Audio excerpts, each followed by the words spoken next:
Le marché des crypto-monnaies est en train de se porter mal. Bien qu'on soit en train de repartir, il y a, il y a beaucoup de choses qu'il faut comprendre dans cette période-ci. Et pour certains, ils ne comprennent pas trop bien ce qui est en train de se passer. Ils voient simplement leur portefeuille perdre beaucoup de valeur. Et les raisons sont tellement variées. Il y a tellement de choses qui peuvent expliquer cela. Mais on va se concentrer sur quelque chose de particulier qui pourrait faire en sorte que même l'écosystème de façon entière s'effondre. Et oui, c'est très pas probable, mais ce qui est en train de se passer doit nous permettre de comprendre un certain nombre de choses. Si tu as besoin de stratégie, le 9 juin, on sera du côté du Somatel Hotel.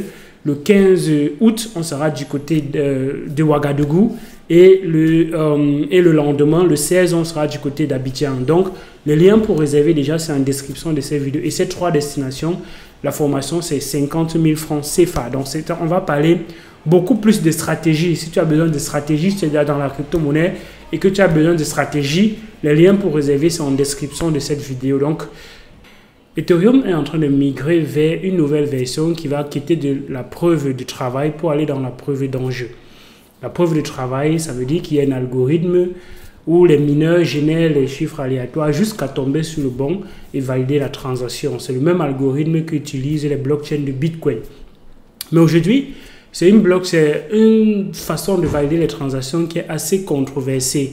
Et pour plusieurs, ils pensent que ce n'est pas écolo. Et alors, certains n'investissent pas dans les crypto-monnaies parce qu'ils se disent que c'est mauvais pour l'environnement, comme Elon Musk l'a si bien dit, et bien qu'on peut contester ce qu'ils sont en train de dire. Mais bon, on ne va pas aller dans ces détails-là. Mais quitter de ça pour aller dans une preuve d'enjeu, aller dans un endroit, dans un processus où on doit posséder la crypto-monnaie pour valider les transactions, c'est ce que Ethereum est en train de faire. Et on a donc commencé ce processus-là autour de 2020. Autour de 2020, on appelait des personnes à bloquer leurs Ethereum pour acheter, pour permettre comme ça que la transition se fasse et qu'on a une garantie qu'on aura un nombre suffisant de validateurs quand la version 2.0 va arriver. Et de 2020, donc fin 2020, à maintenant, ça fait déjà quand même beaucoup d'années. Ça fait déjà quand même beaucoup de temps. On parle de plus d'1 an que les gens ont bloqué la crypto-monnaie sans savoir à quel moment donné ils vont pouvoir récupérer cela. Parce que tant que la version 2 n'est pas totalement terminée, alors ces personnes ne pourraient pas avoir leurs Ethereum.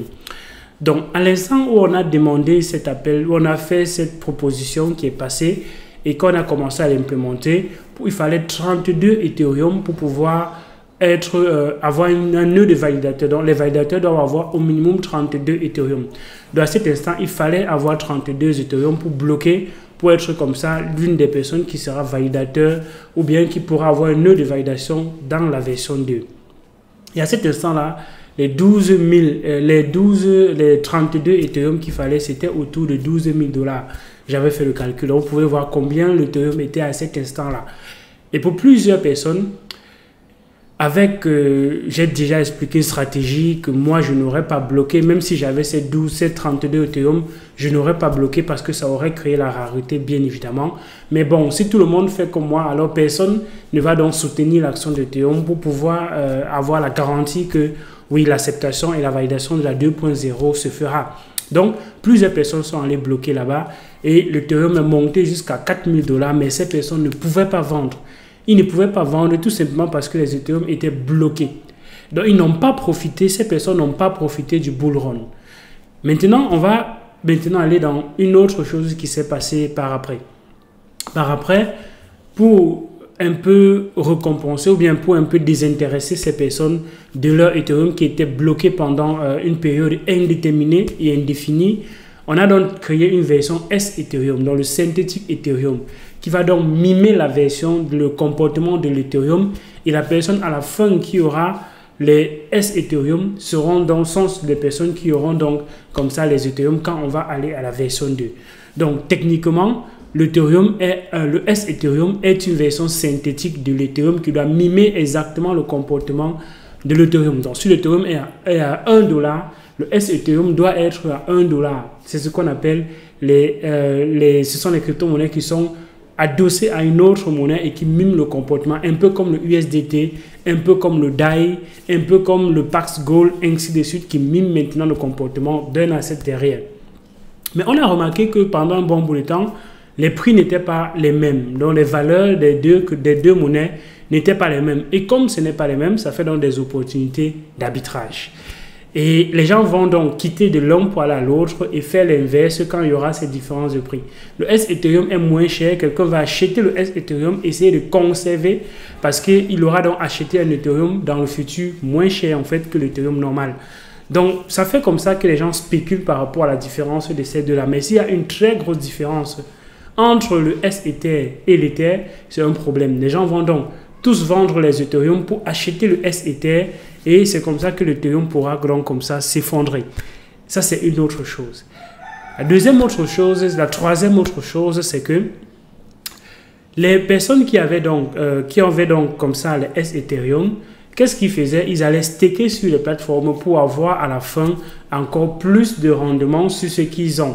Chose que peut-être les premières personnes qui ont déposé n'ont pas parce que les Synthetic Axe et les Synthetic Ethereum sont arrivés après dans le processus, c'est pas arrivé au début. Dans les plateformes comme Binance ont mis sur pied le S Ethereum et d'autres plateformes ont commencé également à mettre sur pied le S Ethereum pour permettre comme ça aux gens de pouvoir spéculer là-dessus et avoir quelque chose sur le marché et profiter peut-être des différentes tendances du marché.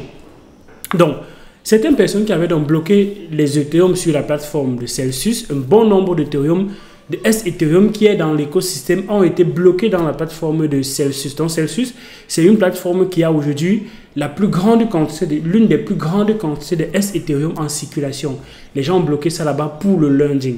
Dans les plateformes comme 3Arrow Capital, qui sont donc ce qu'on appelle les venture capitalistes, les capitaux à risque, ils ont donc une bonne quantité d'Ethereum qu'ils ont eux aussi bloqué sur les plateformes comme Celsius, sur les plateformes de Celsius, dans l'optique de générer des revenus passifs avec.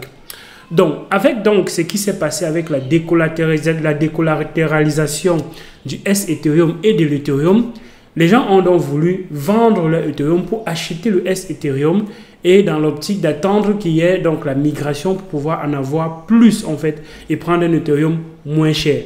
Mais comme la plus grande quantité est bloquée sur les plateformes de Celsius et que ces personnes-là ne pouvaient pas retirer, ça a donc créé un problème parce que les gens ont de la crypto-monnaie là-bas, le prix est en train de se décorréler, les gens veulent profiter de l'opportunité, mais ils ne peuvent pas. Celsius, en bloquant la plateforme, ça a donc créé un effet de FUD. Et les gens se sont dit, mais si Celsius ouvre la plateforme, qu'est-ce qui va se passer? Les gens vont donc commencer à retirer leur monnaie à l'intérieur et commencer à revendre. Et ça fait en sorte que le marché commence donc à paniquer et à vendre massivement les Ethereum pour attendre que les gens de S Ether soient libérés pour qu'ils puissent revendre et acheter donc comme ça moins cher. Si le S Ether est moins cher, qu'est-ce qui se passe? Je vais vendre l'Ethereum dans l'optique d'acheter le S Ethereum et c'est comme ça que le marché peut donc comme ça s'écrouler.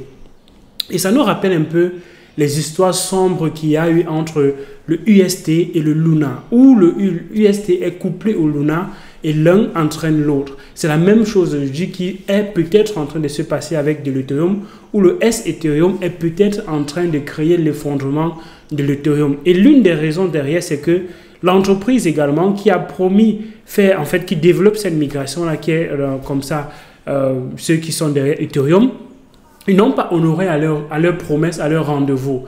Ils avaient promis que cette version autour de juin de cette année, on aurait déjà fini la migration sur la blockchain, sur la Beacon Chain.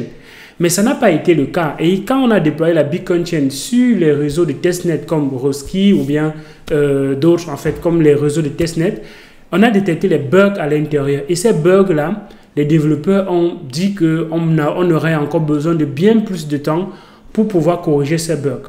Ça veut donc dire quoi? Ça veut dire que ces personnes qui ont les Ethereum aujourd'hui bloqués là-bas pour attendre que la migration se fasse, c'est une date encore qui a été repoussée et on donne autour de 3-4 mois. Donc c'est peut-être en fin d'année de cette année, peut-être début de l'année prochaine, que la version 2.0 d'Ethereum sera libérée et c'est à cet instant-là que les personnes pourraient avoir encore de l'Ethereum. Mais qu'est-ce qui se sera passé entre-temps avec le marché qui est en train de perdre beaucoup de valeur? Est-ce que ces personnes-là seront forcément satisfaites quand ils auront les Ethereum? Parce qu'on a eu une période où l'Ethereum était bien élevé. Ça aurait ça aurait peut-être été encore plus bas et ça aurait été des opportunités pour ces personnes de revendre un peu cher pour acheter plus bas et augmenter les quantités. Donc, tout ça crée des frustrations dans l'écosystème d'Ethereum. Et si l'écosystème d'Ethereum, qui est l'un des écosystèmes qui a la plus grande quantité de liquidités, si cet écosystème se porte mal, la crypto-monnaie, de façon globale, les écosystèmes vont se porter également mal. Et ça peut également nous permettre de comprendre un certain nombre de choses et se dire, mais finalement, est-ce que la crypto-monnaie, c'est si safe que ça? Est-ce que il y a tellement de choses qui peuvent faire que la crypto-monnaie s'effondre du jour au lendemain? Est-ce que ça va forcément aller sur le long terme? Ce sont les questions qu'on est en train de se poser et je vais également vous laisser spéculer par rapport à ces questions-là et vous me dites ce que vous pensez en commentaire. Si tu as besoin de stratégie, le 9 juillet, on sera du côté du Somatel Hotel. Le 15 août, on sera du côté de Ouagadougou. Et le lendemain, le 16, on sera du côté d'Abidjan. Donc, le lien pour réserver déjà, c'est en description de cette vidéo. Et ces 3 destinations, la formation, c'est 50 000 francs CFA. Donc, on va parler beaucoup plus de stratégie. Si tu as besoin de stratégie, c'est-à-dire dans la crypto-monnaie, et que tu as besoin de stratégie, les liens pour réserver sont en description de cette vidéo. Donc, dis-moi ce que tu penses en commentaire de cette vidéo. Je serais ravi de savoir ce que tu penses de cette collatéralisation-là. Est-ce que les crypto-monnaies qui sont aujourd'hui endossées sur d'autres crypto-monnaies et qui miment les comportements des autres crypto-monnaies, les synthétiques, est-ce que c'est forcément intéressant? Est-ce que ça fait exactement les promesses dont on attend d'elles, ces crypto-monnaies-là? Aujourd'hui, on a vu ce qui s'est passé avec UST. On voit ce qui est en train de se passer avec le USDD. On voit ce qui se passe parfois avec le titre qui perd parfois son collatéral. Donc, il y a tellement de choses qui font en sorte qu'on remet en question ces synthétiques tokens. Donc, tu me dis ce que tu penses en commentaire de cette vidéo. Like, partage, abonne-toi pour ne rater aucune des vidéos sur la chaîne Elvis Condo. D'ici à là, porte-toi bien. Il y a d'autres vidéos. Ciao.